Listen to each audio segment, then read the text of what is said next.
Good Good morning. morning. How are you? All right, and yourself? I'm good. How was your week? It was busy, but good. I know yours was. You good? Look, you already know. The week was weeking, full of travel, full of adventures, full of foolishness. It was all the things. It was everything I needed it to be, and then some. Crazy, Huh? crazy work. But it was great. It was great. I had a good time. It was actually a good week. Busy and I'm exhausted, but I actually had a really good week this week. Good.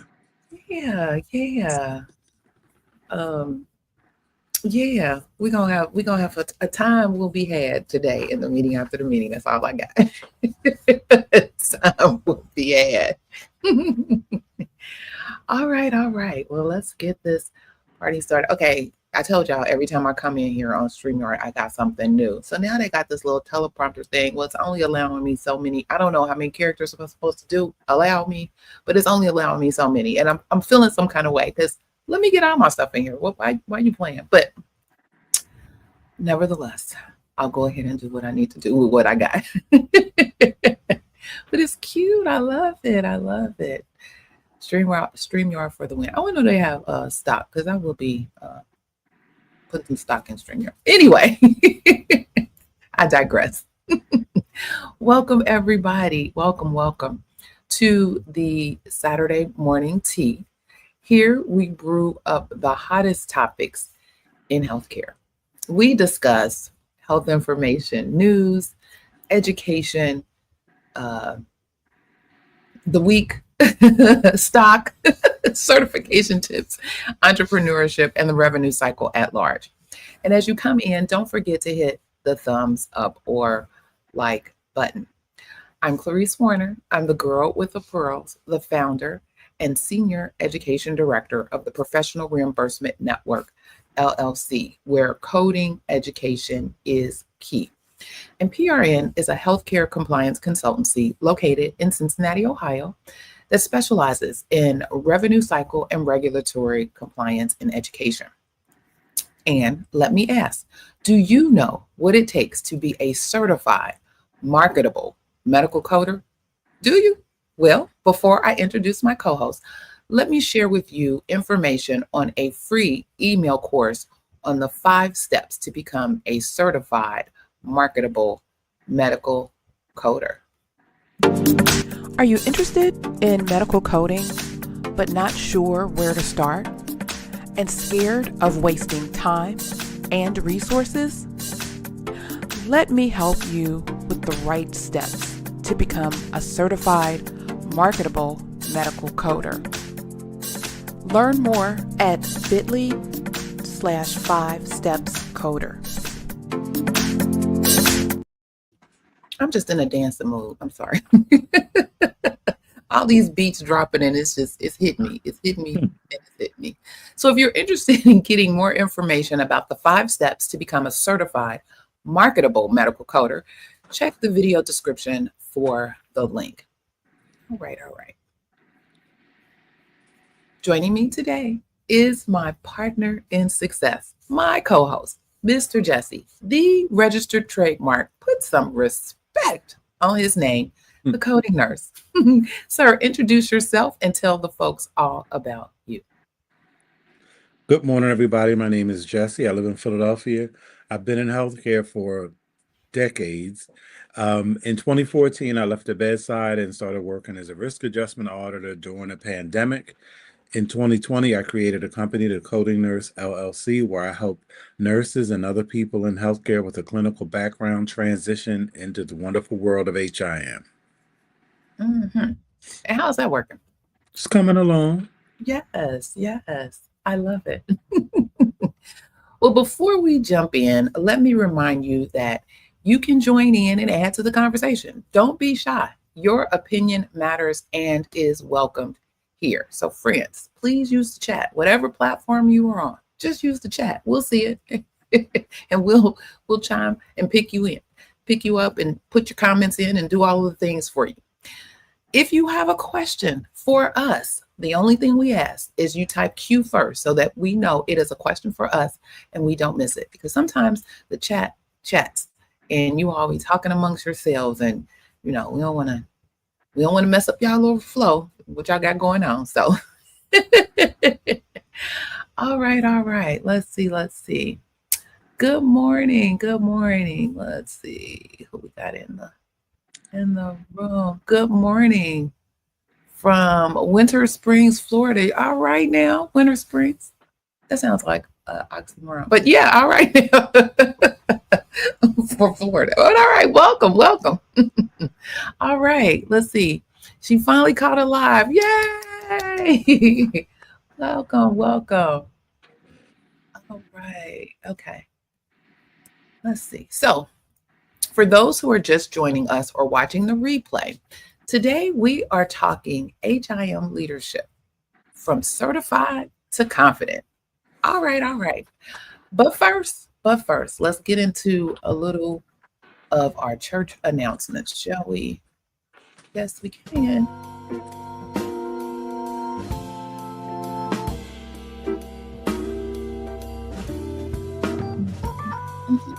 Hey.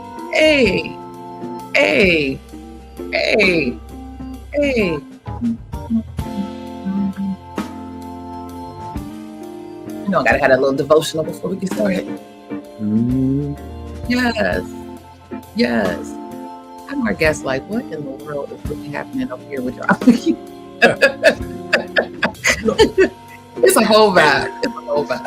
And sadly, pretty soon, it's the only place he's going to be. We're going to be getting no stamps, no nothing. Here we go. And the tea is ready. Oh, goodness. Yes. Get it. I need my double clap. Yes. All right. So the only... Oh, wait. I'm like, why is it not going down? See, I've been this all the time. They put this applause thing in here above where my music is, and I be hitting the wrong slider. Anyway, so the only announcement I had today was, well, one, I didn't realize, I guess last week was National Case Management Week. So happy week to all the case management people out there in the world. Yay. You part of the family too. So that's right. I hope you had a happy week. Not too stressful with all the things you had going on. But I saw this article from David Glazer, who's an attorney, and he tickles me and cracks me up when I hear him talk. But he had the most comprehensive thoughts on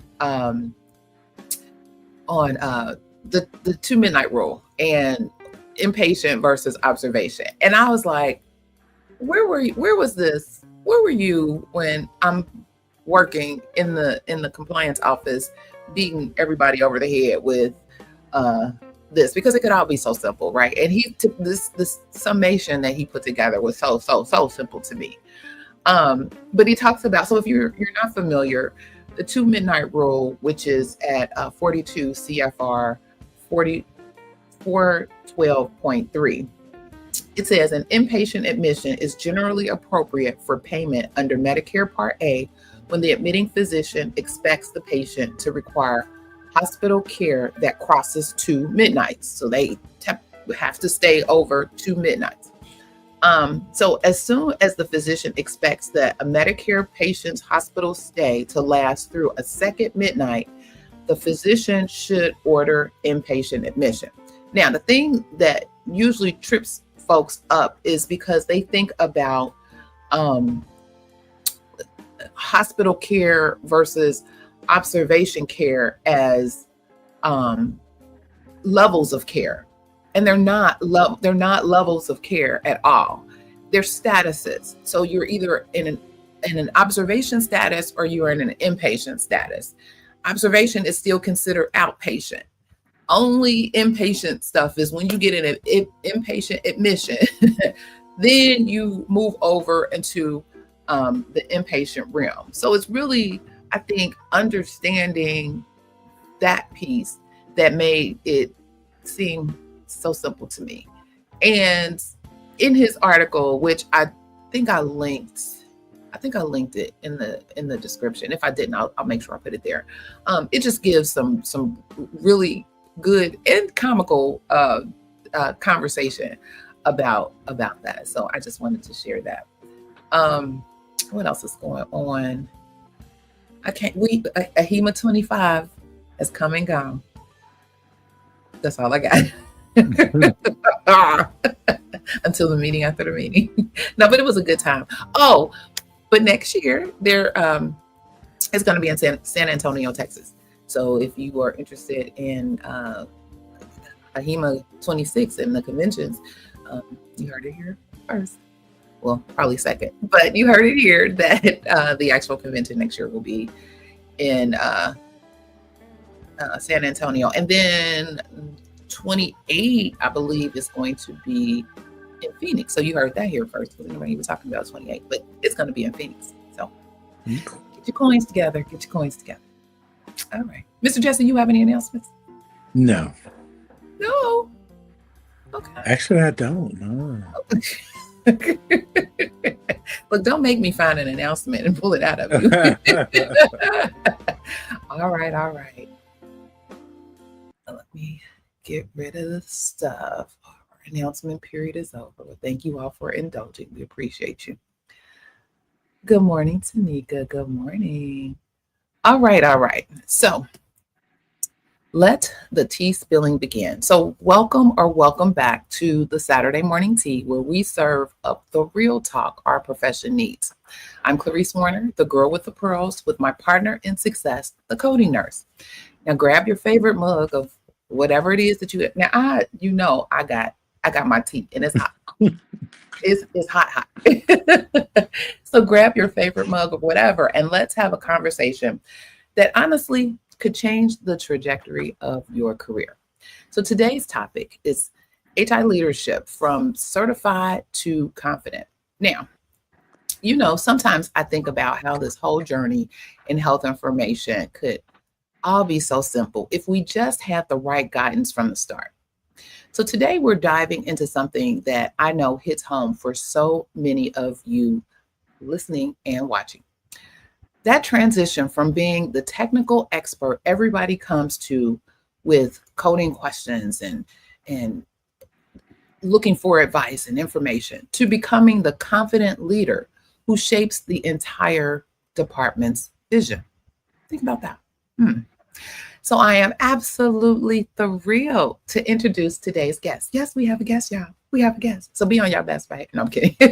We have a guest. She's someone who's not only walks the walk in the HI community, but has dedicated her career to lifting other women, and I guess men too, up along the way through her leadership consulting and coaching.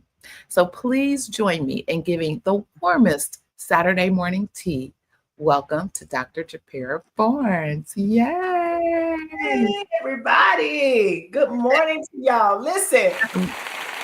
Yay! I appreciate this. It is delightful to be here this morning. Wow. Well, welcome to the fun. I know it's early, but we have to do something to make it fun because it's early. You see that? Go ahead. You see Mr. Jesse over there yawning, so it's early. Yeah. Me and Jesse matching this morning a little bit. Yeah. Oh, normally I be tuned in. I didn't even get the memo, but it complements. The blue complements that, so it looks good. It looks good. Yeah. All right, child. So Dr. Barnes is a powerhouse in our field. She holds a Ph.D. in educational leadership. She's a practicing RHIA, and she's a professor of health information with over a decade of experience in healthcare and higher education. But here's what I love most about her story. She's built a thriving leadership consulting practice specifically focused on empowering women in healthcare to break barriers and lead with confidence. As an international speaker and leadership consultant, she delivers inspiring keynotes and transformative workshops that help women step boldly into their leadership potential. She also works closely with organizations like The Qualified to support their mission of advancing HI professionals. Her new book, Winning in Leadership: 8 Strategies to Unlock Your Personal Power and Lead with Confidence, specifically addresses the struggles we all face as women and men in our field. And get this, family, she's married to Edric, and together they founded a nonprofit called Purposed Paths that provides mentorship and scholarships to underserved youth. I am so excited about that. I mean, talk about living out your values. Dr. Barnes, welcome to the Dr. Japera, welcome to the Saturday morning tea. How are you doing this beautiful morning? I'm Sleepy? doing wonderful. Yes, I am sleepy, and I got a whole story behind why I'm sleepy, y'all. But I'm so excited to be here. I pressed my way through this morning. Hey. But this Yes. is good. I bought my tea, Clarice. I bought my tea, Jesse, just in case I need to put a little something. It's for me, this a little bit of throat soothing tea. Absolutely. Absolutely. It helps me as well, because I'll be sounding like Barry when I first be like, what's up? Everybody in the house be like, really? I was like, let me go get my tea. Oh, that's what's up. What's up? They laughing at me. It says you need to be on your best behavior. And they're welcoming you. Welcome, welcome. And good morning. Good morning. Yes, yes. I love it. All right, all right. So this is let me start here, because your journey really fascinates me, all the things that you have going on. So you've built this incredible leadership consulting practice, and you're speaking at conferences and coaching women individually, but you started as a practicing RHIA. Yay. So you were definitely in the family. So talk to me about that transition and what made you realize there was such a need for leadership development, specifically in our health information community. Yeah, for sure. So, like you're right. I started as an RHIA, and in my first, I guess we'll jump right on into the story time, if that's all right. Tea time. All right, story time. Let me get my tea. When I first started, of course, I went through, formal education, got my bachelor's degree in health informatics and information management from the one and only Florida A&M University. Let's be clear. All right. Okay, this morning while we're jumping in. All right. All right. The reason why I'm tired, because it's FAMU's homecoming. Homecoming, yes. HBCU. Hey. So we went back and forth to Tallahassee. So, but anyway, so when I graduated, right, it took a while for me to find a position. So I can relate to people who are recent graduates and they trying to find a job and they want something good, but they say I got to have experience, but I don't have the experience, all this kind of stuff, right? I totally can relate to that. So I just started simple. I started as a registrar, the same thing that I did while I was in college. So once I graduated, I just continued that. I said, well, I know I can get a job, doing admissions in the ER. And so I did do that for a while until another position came open that was as a financial counselor. And that sounded so fancy to me. It was financial counselor at a behavioral health organization. And I said, I don't know if I meet the qualifications for this, because this title, I didn't go to school for accounting and all of those things. So when I tapped into the job description, it actually met the same requirements as I was already doing in my registrar and admissions assistant type of work. So I'm like, okay, bet, I'm on it. So I apply for the job, get the job, and within a year, they needed someone to run the health information management department. And I got asked to do it. Look at God, how you set all of that up. God, a divinely ordered and orchestrated type of thing, to where I was in the right place at the right time. Mm-hmm. And so getting into that role, I'm taking y'all way back to the beginning, but getting into that role was extremely nerve-wracking for me. I did it. I was like, okay, I'm gonna do this. And I got into it, but that was my first time in a leadership position, like a formal leadership title. And then that was my first time working in HIM. I didn't work as a medical records, nothing prior to that. It was just the textbook knowledge, right? Right. So I'm getting into this department, and I'm young at that time. So I'm looking at these people, they're seasoned. not just in age, but in experience. Yes. And they looking at me like, who you? Coming in here trying to, you are over us now. So that created this dynamic in the team and in my department that I had no idea how to handle, because they don't teach you about that in school.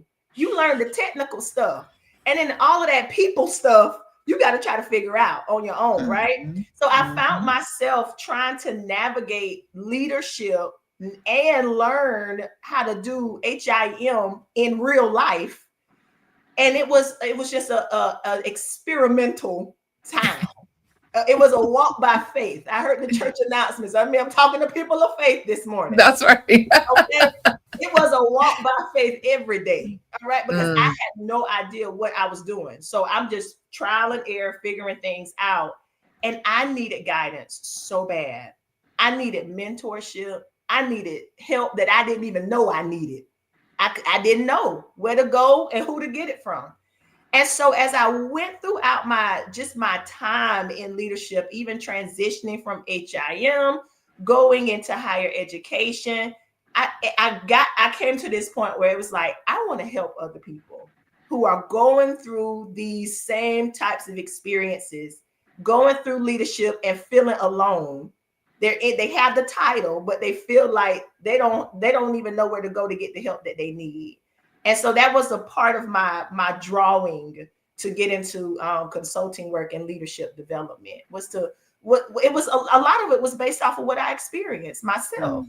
Most of it, I would say, all of it was based off of what I experienced. So that's how I transitioned into this type of work. Nice. It's just a desire to pour back into folks.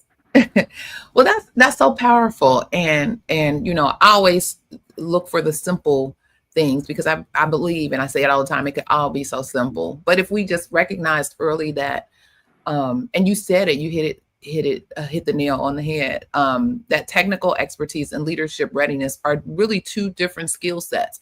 And one we, may get the formal training for, but the other, not so much.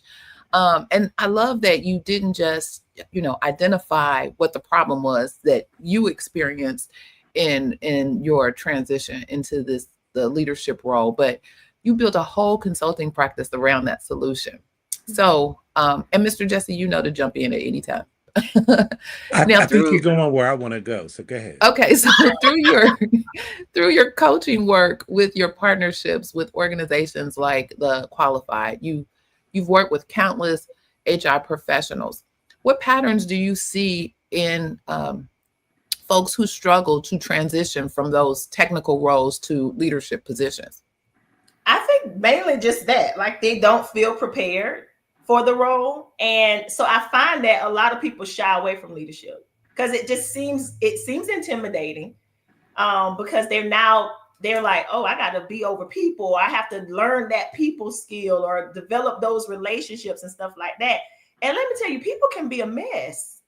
People can be a trip. I remember finding this study and reading this study where over 70,000 leaders were interviewed, right? And they were asked to identify their top challenges. These were not just people in HIM. These were people in all industries and who had experience from early on, just starting out leaders to seasoned, like C-suite leaders, right? Yes. So they were asked to identify what are some of your biggest challenges? And do y'all know that there were 3 areas that came up? And one of the top ones was people. Dealing with people. So I call it the leadership trifecta of challenges, right? Okay. So I break it down, right? So the top 3 challenges were what I call me. So issues within the self, like struggles with confidence, speaking up, insecurities, feeling inadequate, imposter syndrome, those types of things. And then the second one was what I call them, where the finger points out now. It's not me, it's the people, right? And so they say, I've heard people even say this, if it wasn't for people, leadership would be easy for me. I get it. But if it were not for the people, there would be no need for your leadership. Right? Absolutely. So we got to learn how to overcome those challenges. And then the third one was like what I call us. So that's just looking at things from more of an organizational standpoint. And there are issues with like, getting processes streamlined and communicating across the organization, things like that. So I think one of the biggest challenges for people who are coming into leadership or who desire to is that they don't feel adequately prepared in that way to handle or deal with people. And then too, there may be some issues going on a lot of times on the inside that's stopping them. They don't feel like, they can do it. They don't feel like they know enough or have enough, things like that. But my encouragement would be to jump on out there, get what you need to feel equipped, but you got to jump out there at some point, and take that risk. Take that risk, rather. Absolutely. Mr. Jessica? Yeah, so my question is, so when it came to when you decided that you wanted to help people, what was your first step? Like, how did you get that started? Oh, my first step was a challenge. I got plenty of stories for y'all. So this time and the story time and the Saturday morning early. You gotta let me know when to cut it off too, because tell me when we're supposed to be stopping. But yes, ma'am. As a challenge, Jesse, and everybody else who's listening. So I was in a position, another leadership position, and I just felt stuck. I felt like, I done tapped out, type of thing. I've gotten what I was supposed to get. My season is over in this role, right? And so that's how I started feeling. And I carried that feeling for a long time, y'all, like a couple years. So I finally, I was talking to one of my colleagues, really close colleagues. We shared office space. And so I said, you know what? I think it's time for a shift here, within my call in my area here. And so my coworker or my colleague said to me, you know what? You should start. I said, I'm thinking about doing some speaking and, and things like that. And he said, yeah, you should. You should start speaking. And this was around October-ish, right? Like November, October. And he said, I'm challenging you to get your first speaking engagement before the end of the year. And he said, even if it's with the students, because I was in higher education. So even if we put something together with students, I'm like, okay.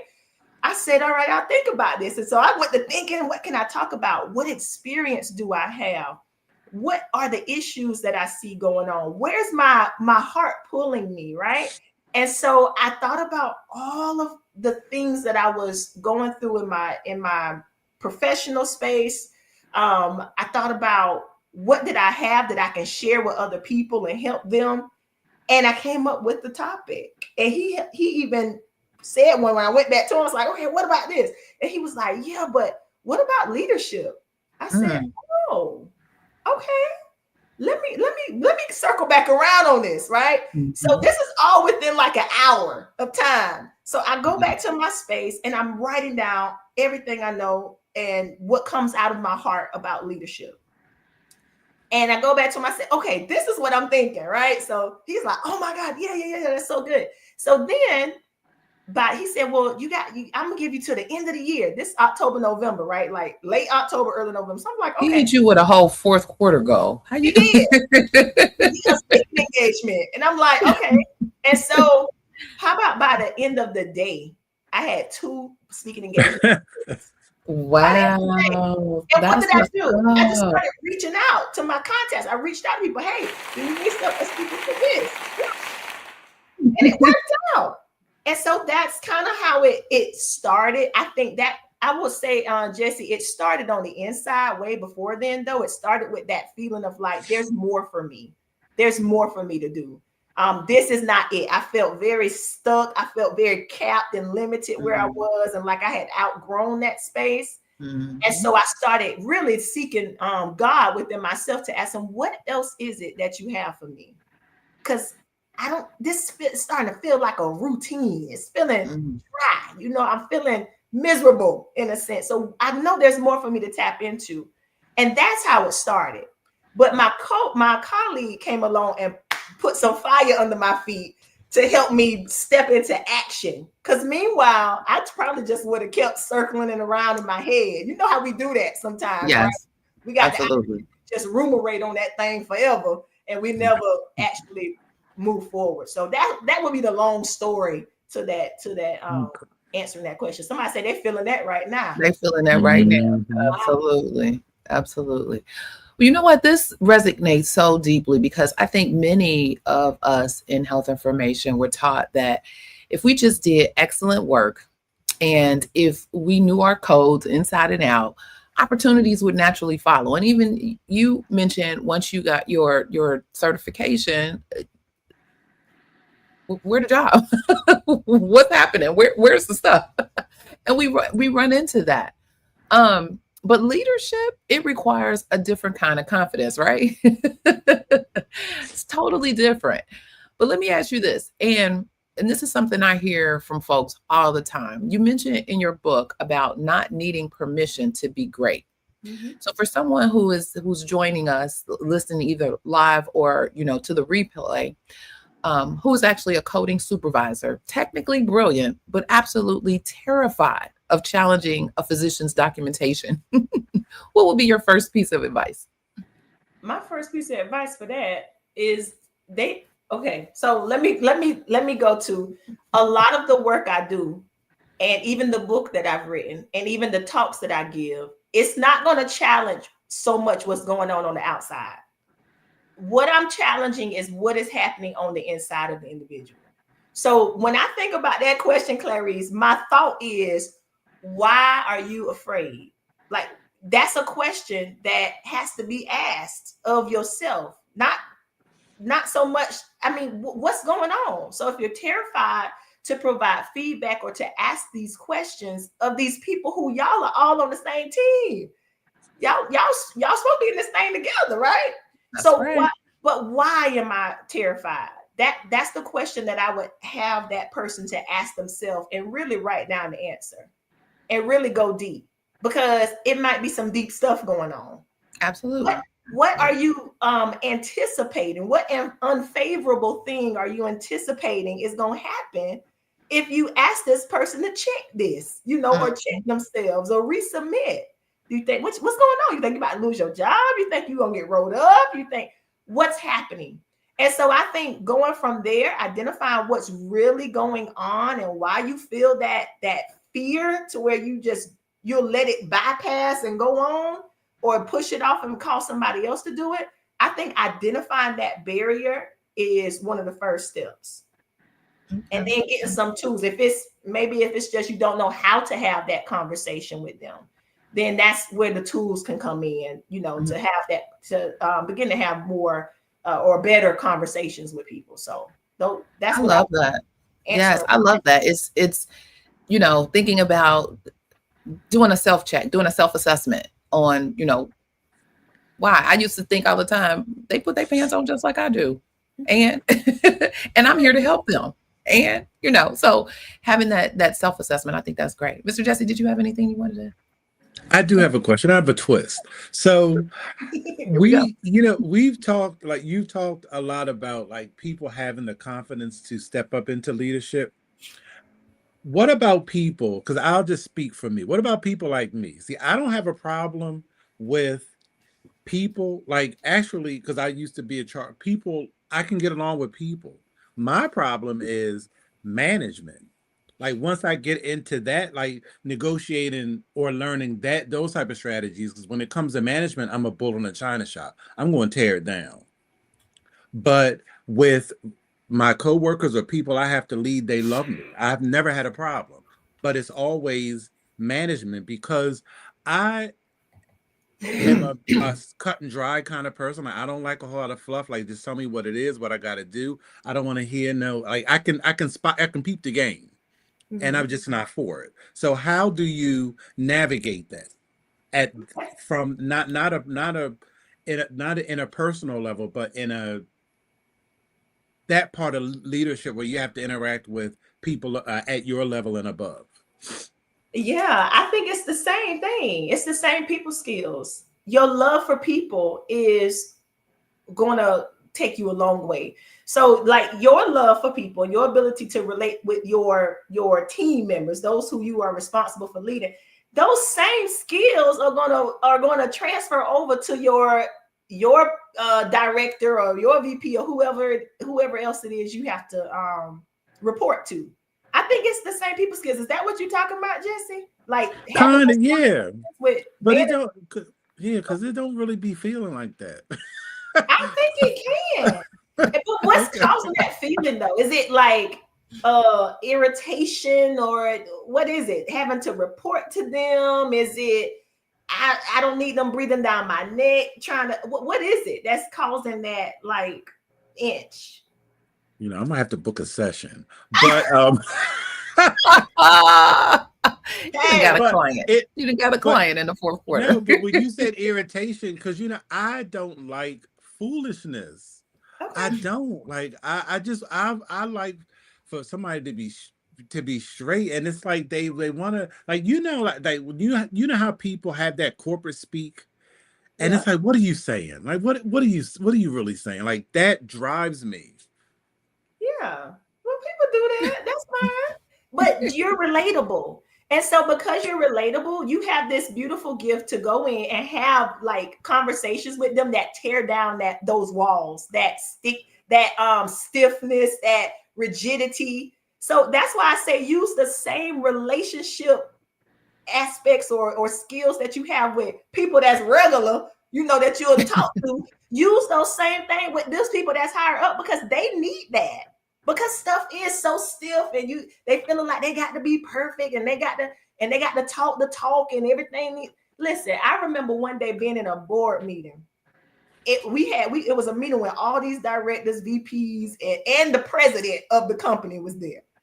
And so I remember looking around. Of course, this was during my kind of earlier leadership time, and I felt intimidated in those meetings, right? Like I didn't know what to say. I didn't know how to respond to these people. They were so much in my mind, so much higher than I was, right? Clarice said something, but they put pants on just like us, everybody else. So I remember the day that broke off me, that inferiority type of complex broke off me. When I looked around the table and they had some snacks, some cookies and things, and teas and coffees being, available for the people. So I looked around the table, so people eating their little cookies and stuff, and they chatter, having to talk. And when I saw the president of the company, I ain't gonna call no names, saying when I saw this just tripped me out, y'all. This is small and petty, but it just broke everything I had going on. Like it just broke it. When I looked around and I saw the president of the company eating the cookies and whatnot, and then, some crumbs had fell on the table, and the president, the boardroom table, the president, the crumbs, okay, they had the stuff, and they took their fingers and pressed down on the table to pick the crumbs up and then put the crumbs like that.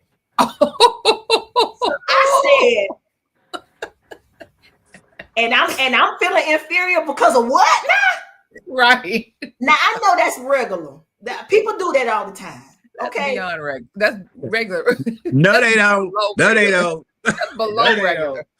That's some lack of home training. That's a whole lot of things. But I don't even know how I would have went on. Like, excuse me, please go wash your hands. Don't touch me. No shaking it ain't nothing. No, we pound. If even that. No. Listen, y'all know them boardroom tables don't be cleaned up like they. No. Somebody. And I said, I would never eat the crumbs that fell from the master's table on the, like, I'm like, so I said, I wouldn't do that. But so that just shattered that stiffness. I said, oh my God, these people regular. Let me tell you another time. That person with boogers. Oh my goodness. Yeah. I hope not. So another thing was when now this is regular too. So it takes regular stuff to start breaking that inferiority or that perfection and all of that. Yes. Here goes another thing that was regular. In another board meeting, right? All these VPs, all these kind of people around. And the person sitting beside me was a very high up person. And when I heard that person guts bubbling, I heard them. The gas moving around in their belly. And when I heard that, I said, these people regular, just like me. I don't have any reason to try to perform and fit into this fake mold that I got in my head. Like these regular, they eat cookies off the table and they got gas. What am I worried about? You know what I'm saying? So that's what broke that for me, Jesse, to be honest. Take them same people skills to the higher up because they need the help too. That's what I start realizing. People on the higher scale need a lot of realness because things just get so weird up there sometimes. Yes. So I want to talk about something that's really, really exciting. You're launching a 4-week leadership development program designed specifically for women in HI professions through your consulting practice. Now, I'm sure this isn't just another management course, but you specifically mentioned that this is for women who lack confidence in their leadership role, feel overlooked for promotions, struggle to lead teams effectively, or want mentorship, but aren't getting it at work. Why is mentorship so challenging to find in our field? Ooh, that's a good one. I think it is challenging to find, but I think the first part of it is the people who need mentorship don't know how to go about getting it. I think there are people who are willing to mentor, but it's some type of the conversations aren't being had enough, or someone's not reaching out. Mentors usually they usually don't. Now sometimes this is not like a 100% of the time, but most of the time a person who's mentoring, sometimes they don't go to you and say, hey, do you need mentorship? So the onus is on the person who needs the help. So most of the time people don't know they need help and they need it. Like me, I didn't even know I needed it so much. I just something, but I couldn't quite put my finger on it. And then that might be part of it. And the other part of it is they just don't know how to have that conversation to ask someone who's on another level. There may be intimidation there. There may be all kinds of stuff there. They don't know how to have the conversation to ask someone if they'll mentor them. So I remember being in a position one time, and there was a leader who I absolutely admire, and they weren't necessarily so high up on the scale, but I really liked their style. I was drawn to their style. And so this wasn't my first leadership position. This was a little further down, but I was new to the position, right? Okay. I was new to that role. And I was just feeling like, oh my God, I need some help in here. This stuff is not clear. And so I just went to that person one day and I said, and I started having a regular conversation with them. And she was like, okay, what's going on? How's everything going? I'm like, I'm feeling like this. I'm feeling like that. But eventually I said to her, would you mentor me? Would you be my mentor in this? And it was so simple like that. And she was happy to. And so I think that people who need the mentorship sometimes don't know how to have those conversations. It doesn't have to be the president of the company or the CEO or whoever. Ask your colleague that sit across from you. Especially if they have more experience or they're more seasoned or something like that. Get involved in organizations and ask the people who you see up, moving about. A lot of times these people want to help. People who have been in the profession want to help. So I just say have the conversations and don't be afraid to ask. Yeah. What y'all reading? Look like y'all reading something. We listen. So and that's good. That's really good. So think about this, like for health information, bless you, health information professionals, managing a coding team through a productivity crisis is not the same as managing a sales team.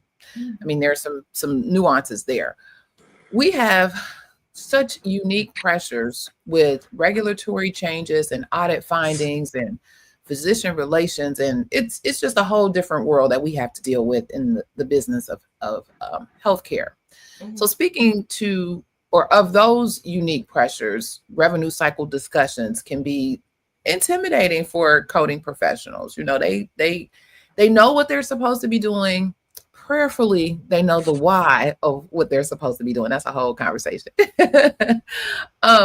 But when they get into that C-suite room or that board room, watching the person with their fingers in the crumbs, how do you help women confidently, or anyone? I know you're geared toward women, but there are men that are actually coming into the health information field. Yay, love it. But how do you help them confidently enter those conversations and communicate their value beyond just we assign the right codes? So like being in that setting and speaking up in meetings, is that what we're talking about? Absolutely. Absolutely. Okay. Yeah, I think that takes some time, some work, right? It takes a lot of practice too. And I say to people sometimes, if they have an issue with speaking up in meetings, I say, well, you don't have to go in giving a whole paragraph and trying to make yourself sound so smart, right? Like you don't have to, you don't. You know the knowledge though. So everything goes back to what is going on the inside of you. Everything goes back to building up how you feel and how you carry yourself and what you think about yourself on the inside. So if I'm feeling shoddy in a meeting, it's because I've rehearsed some type of narrative about how do these people see me? Oh, they looking down on me. Oh, well, they up here and I just do revenue cycle. So it's going back to, honey, what are you thinking? What's going on the inside of you? But if they really want just a quick tip, right, to start speaking up in meetings, just to exercise that muscle a little bit. You don't go into the gym and start benching 500 if you ain't benched in years. You not need to start with 5 pounds, right? Right. So leave them big weights alone for right now. Don't worry about trying to over-explain yourself. How about this? How about if you're in a meeting and the meeting's going on and you want to break that fear, just ask a question. Just start simple. Just ask something to get more clarity, a clarifying question. That'll break a lot because you'll be amazed at how many people are just afraid to ask questions because they think they'll sound silly or, because I felt like that. So I know other people feel like that. I ain't the only person in this world.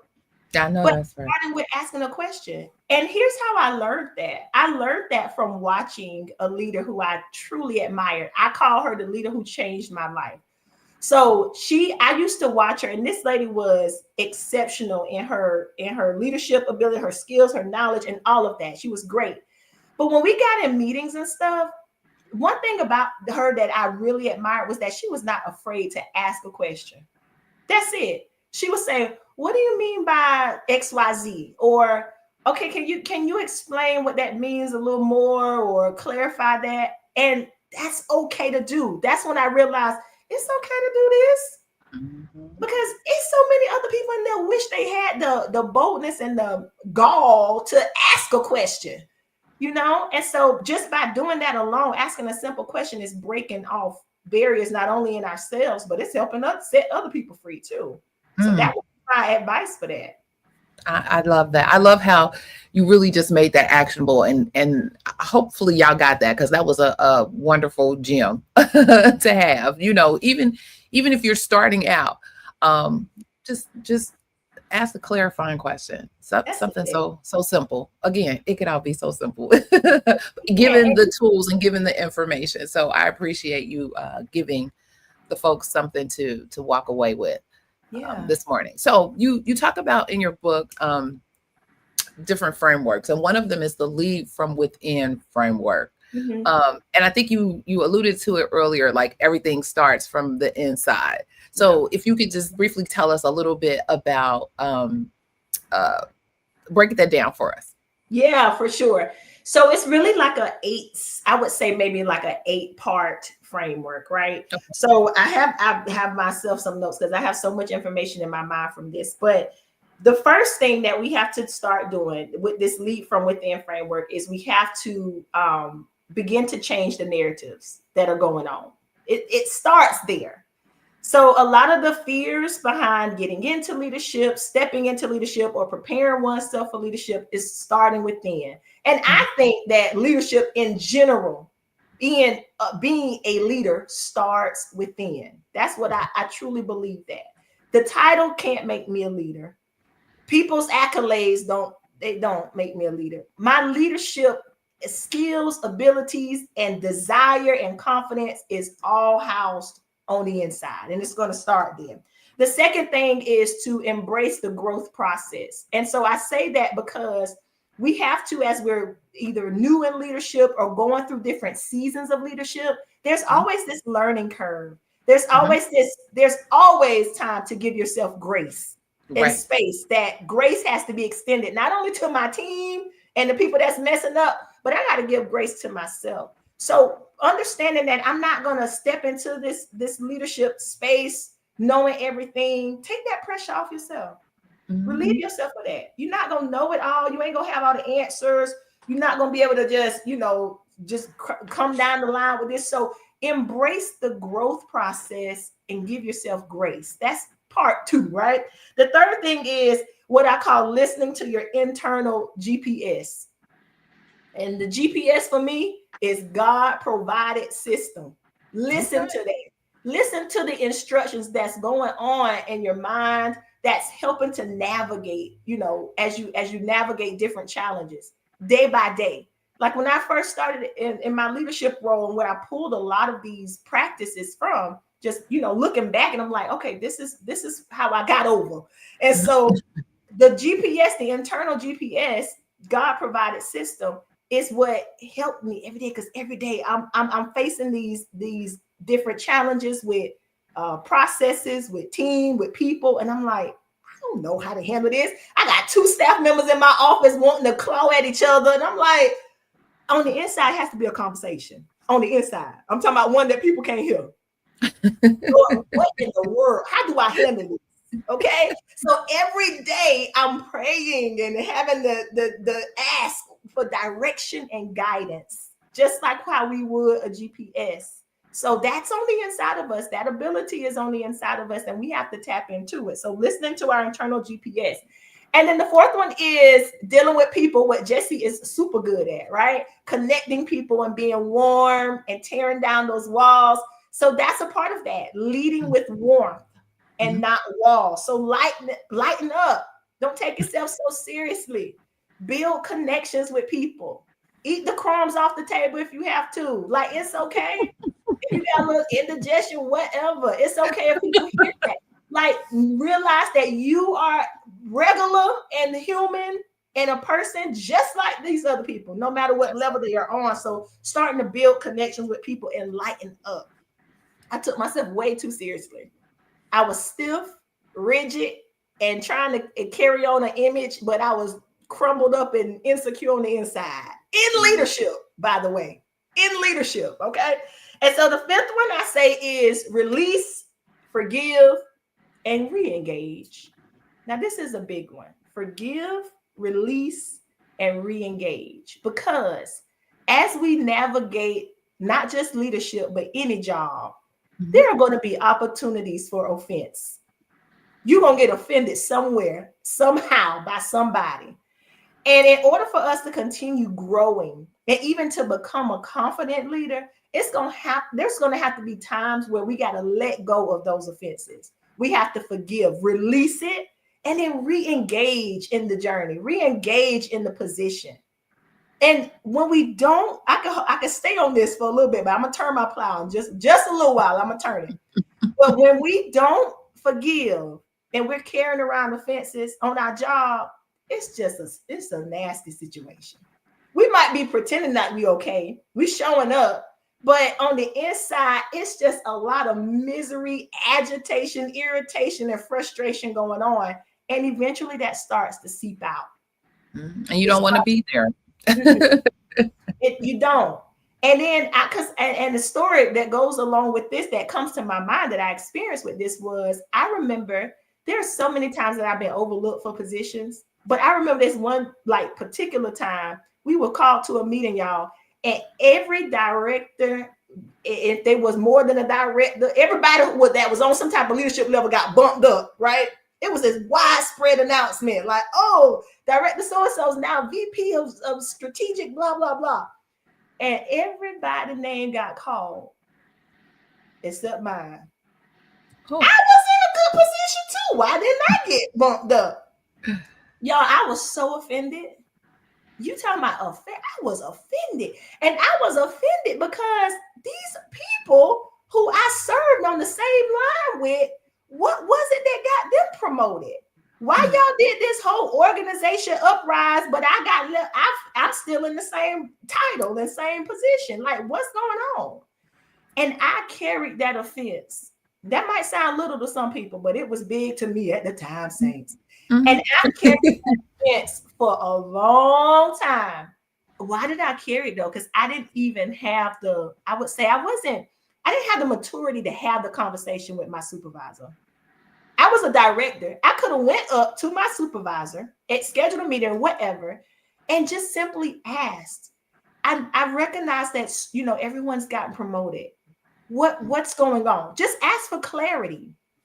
Ask for some and I didn't have that maturity. For me, I didn't have that development. So it was like, oh, you don't challenge people. You don't, everything is like a fight or whatever, argument, or it's going to get you rolled up. It's going to lead to something bad. So I approached it in that way. And because I approached it in that way, I had all kinds of offense in my heart. Now I'm going to work. Yeah, I'm showing up every day. I'm still going. I'm still doing my job. But I'm looking around like, oh, y'all tried me. You know what I'm saying? Anybody here relate to what I'm talking about today? Mm-hmm. This is real stuff. So I'm Absolutely. looking all across. I'm in meetings looking crazy now.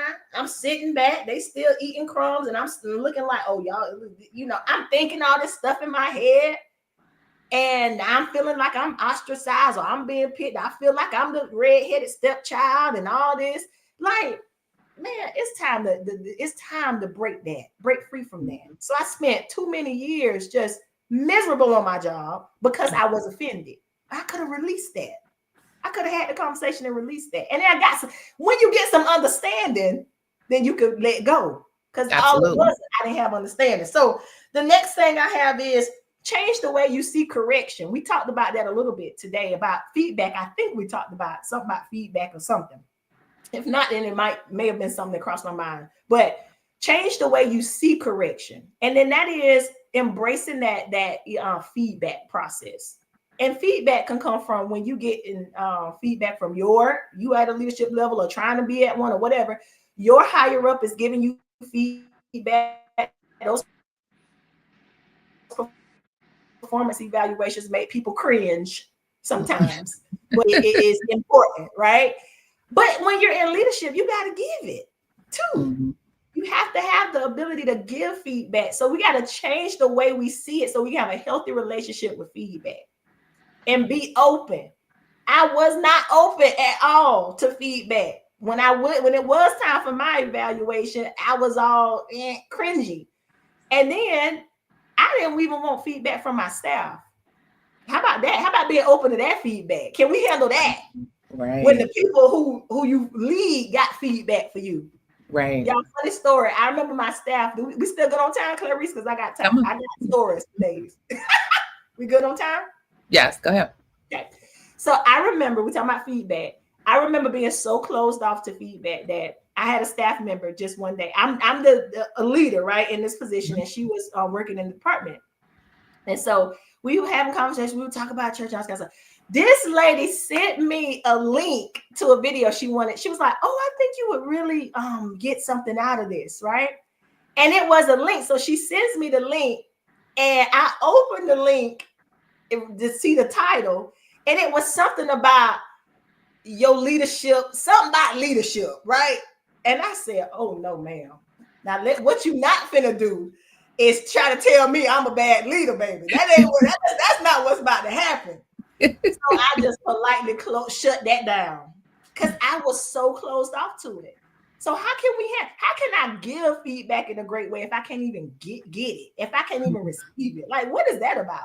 So I had to change my relationship and the way that I saw feedback. The number 7 one, because it's like an 8-step process, and all 8 of these steps are outlined in the book Winning in Leadership. So stand and speak with authority is number 7, right? So starting to take on the speaking. Now we did talk about this. We talked about this at earlier on. We were talking about just start out with a question. Mm-hmm. Start speaking. Just start releasing that part of yourself and exercising that. Because the more you exercise that ability, the more confident you become. Mm-hmm. So the whole onus of the concept of the book is these are 8 strategies that will help you unlock personal power and lead with confidence. And it's not just leading with confidence at the job, but these same strategies you can take into the work. Take into your home. You can take them into the community. You can take these in church, wherever you are, and you need to lead or in some type of leadership capacity. Use these strategies to help lead with confidence. And then the last one is embrace exposure. Embrace exposure. So we have to get outside of the little corner, 4 walls of our department and think that's just, that's our thing. Start embracing exposure and get exposed to people and places that'll help you think on a higher level, that will challenge where you are and see things on a greater level. I remember hearing one day, and that's when I say hearing, I'm talking about it came from on the inside, sprung up from on the inside. I was in this conference at a convention, and there were well over 10,000 people there. Inside this big auditorium, we waiting for the next session to start. And I'm sitting there and I'm looking around like, what in the world am I doing here? Like these were presidents of countries, business owners. See, I'm talking about people. I'm thinking, what in the world? How did I get here, right? And what I heard is auditorium filled with 10,000 people, but I heard this crystal clear as if the person beside me, who I did not know, leaned over and whispered in my ear. I heard it just that clear. The words were, greater thinking requires greater exposure. I said, run that back. What you said? Greater thinking requires greater exposure. What does that mean? That means in order for me to think higher or for me to challenge any way that I'm seeing life, I have to be exposed to greater. If I'm not exposed to greater, I'll stay on the level I'm on. Ma'am, I'm about to run in here. I'm about to run in here. You don't see my feet, but I'm about to run in here. Because I think global is about the global exposure. Yes, you're speaking to the choir right now. We gotta think we have to be exposed to a higher level in order to think on a higher level. And that's a part of the work, Clarice. You mentioned this in my introduction. A part of the work that my husband and I do with our organization Purpose Paths is that Purpose Path was birthed from out of that experience that I'm telling y'all about right now. Those words, greater thinking requires greater exposure. That's where Purpose Paths come from. Because I looked around my community and I saw patterns being repeated. What type of patterns? The children growing, they go through high school, they go through school, they go through high school, and then they get pregnant. They might go to the local college for a little bit, something like that. They might not. They might get a little job. I mean, it's just patterns. And so I saw these patterns and I'm thinking, okay, let me check out parents. Same thing in the parents. So it's just this cycle that's happening in people's lives and they need to be exposed to greater. And so we began to expose them to greater. We begin taking them on college tours. Hey, come go with us over the summer. Let's go on some campuses. Let's do college tours. And y'all, the look on like the kids' eyes, and it wasn't just the children, but their parents came too. Because they probably hadn't been anywhere or exposed to it or to even share it with their children. To be on a university campus some of those people, it was their first time stepping foot on a university campus. And so it's like, I'm getting like warm all up down my arms, just thinking about how they just seeing the faces and they just light up. They loved it. They loved that experience. But that was all to create exposure. And with the hope of breaking that cycle. Yes, it's going to take more than just going on a college tour, right? It's going to take a lot more than that. But the exposure begins to happen. But and you plant that seed. You plant it early. Yep. Yes. So those are the 8 keys. That was a long answer, but it was a lot more in there other than just a framework, baby. If you were listening to that thing. There were some gems dropped. Definitely. Well, and I love that just even the way you explained this through your coaching approach, that you're not just teaching the theory, you're creating the safe space for folks to really practice these skills. So once they are exposed to them or once they learn what they are, then they can practice them. and not be afraid of then using them in the various venues that they may come across. Yeah. And I love that. I love that. So before I wrap up, I want to ask you something that we've had a few guests on here that I try to ask everybody. So for someone listening right now who recognizes themselves in everything we've talked about, maybe they're sitting there thinking, and I know we had somebody said that I'm in the same place right now. Maybe they're sitting there thinking, this is exactly what I needed to hear. What's the one thing you want them to remember from our conversation today? Ooh, if one little piece of advice, I'm gonna leave a quote. I'm gonna leave a quote by Dr. Cindy Trim. And the quote is, you have the power to not only change yourself, but to change the world around you. That's the quote that I would leave for that person.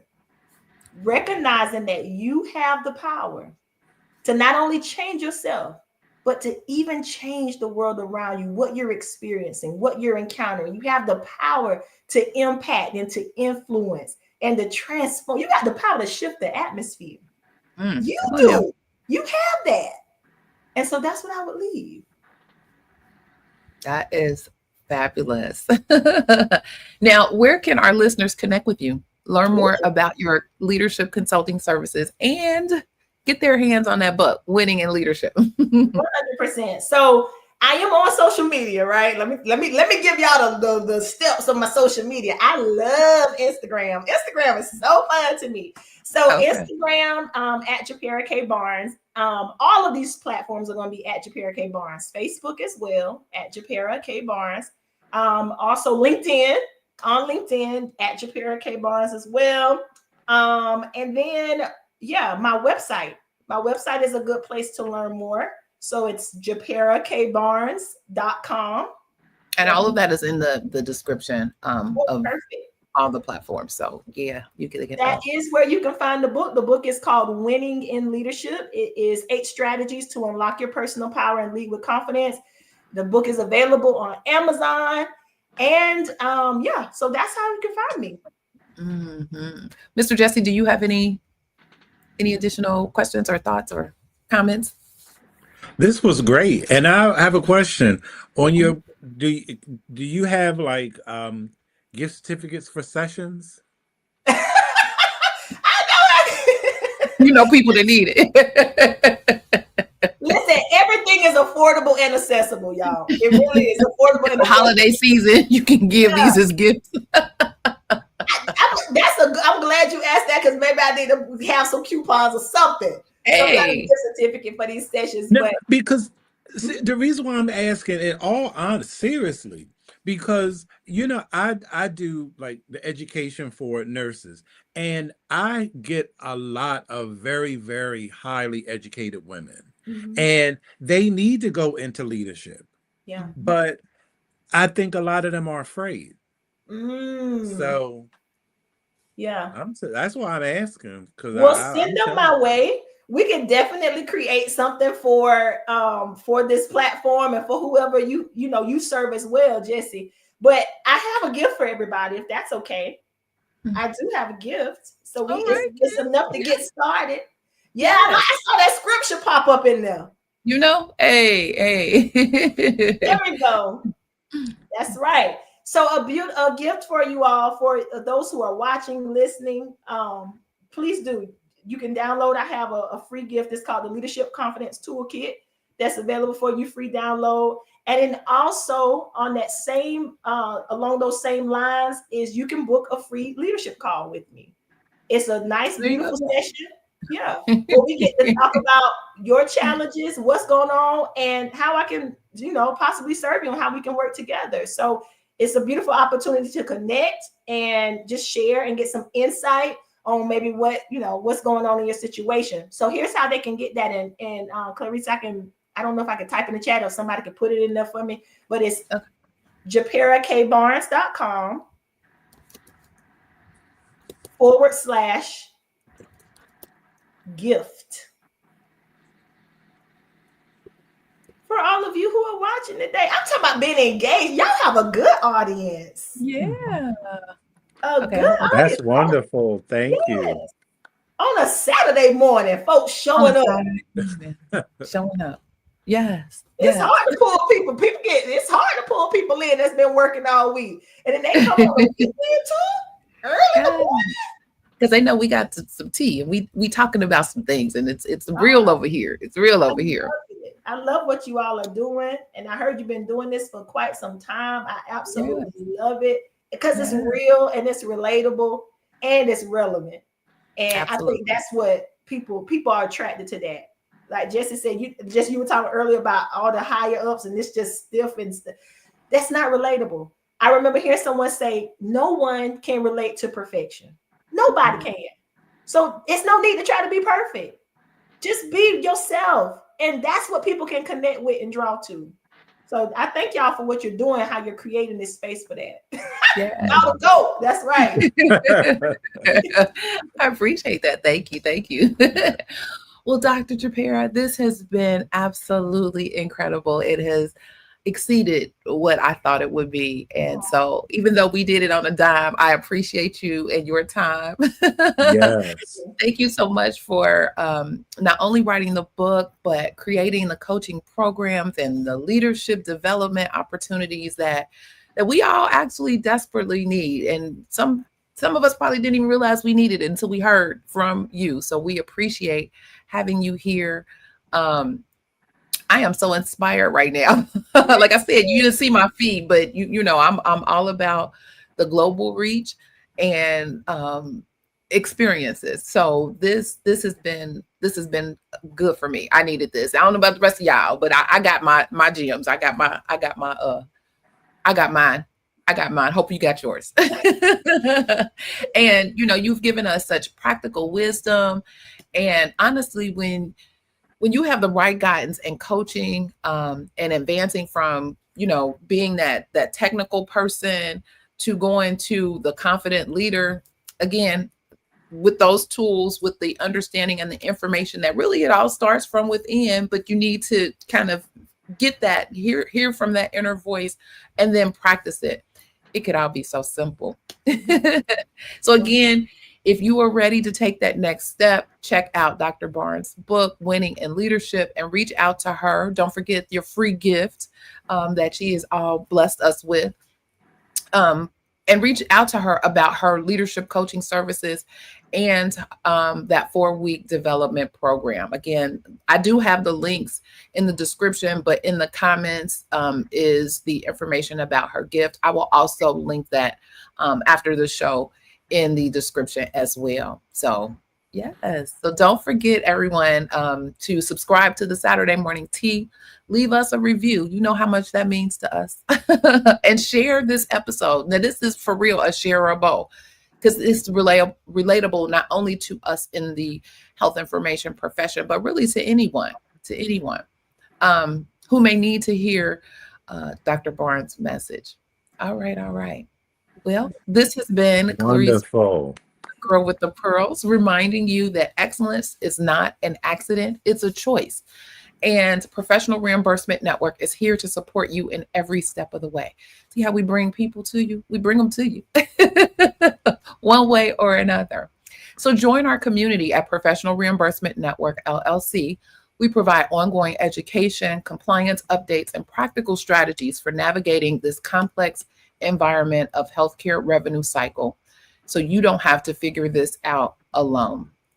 Let's see, where are all of the things that I'm supposed to have ready? Okay, there we go. And there we go. All right.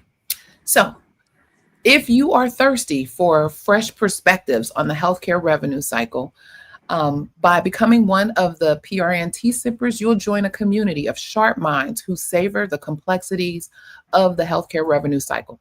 So why sip alone when you can steep in knowledge together? Come, let's spill the tea on the industry insights. And here's what you can expect as a valued member of the PRNT sippers: exclusive healthcare insights. So gain access to in-depth articles, webinars, and resources covering the latest healthcare trends, compliance updates, and revenue cycle best practices. Early access: be the first to receive expert insights and guides, ensuring you stay ahead in the ever evolving healthcare industry. Personalized support. Enjoy direct access to our team of experts for guidance on medical coding, compliance issues, and revenue cycle management. We now got leadership development over here. We're here to answer your questions and support your professional growth. And then my favorite, the community connection. Join a private community of healthcare professionals where you can network, share experiences, and collaborate on finding solutions to common challenges. So by supporting us, you're not only advancing your healthcare knowledge and career, but also contributing to the success of the Professional Reimbursement Network, LLC, a resource that empowers healthcare professionals like you to thrive in their roles, goals, and dreams. So thank you for considering becoming a member of the Tea Sippers. For as little as $1 per month, you can join the community. So check out the link in the description. I got the QR code there for you as well. Your support means the world to us, and we look forward to helping you excel in the world of health information and healthcare revenue cycle. For our Saturday morning tea family, thank you for spending your Saturday morning with us. I know your time is precious, and we don't take it lightly that you chose to spend it here with us. At the Saturday Morning Tea, we're all about building a community of savvy, informed, marketable healthcare professionals. So like, share, subscribe, and comment, and let's grow this community together. Mr. Jesse, do you have any closing thoughts for today? This was great. Dr. Japera, thank you so much for your time and your expertise. I really enjoyed it. Yes. Like I said, I got some gems. And y'all know I always have paper. I got paper. I got notes. It's all good. It's all good. I love it. Thank you so much. We had our session this week, and I said, you know what? I don't have a topic. How about you? And that's how we got this together on the fly in the middle of the week. But I so much appreciate you saying yes. It was just with that yes. So here we are today. I love it. And we still have so much more to do. So we will definitely be continuing to connect. She says, thank you. Yes. So keep in mind, you already have everything you need to lead with confidence. You just might need the right coaching to unlock it. So tune in next week as we will be discussing another hot healthcare informational topic that you won't want to miss. So this is Clarice Warner, the girl with the pearls, reminding you to stay educated and stay elevated. And that in healthcare, knowledge isn't just power, it's protection. Remember to be safe, be kind, and don't wish for it, work for it. Until next time, take care. Y'all stay in the room. Take care.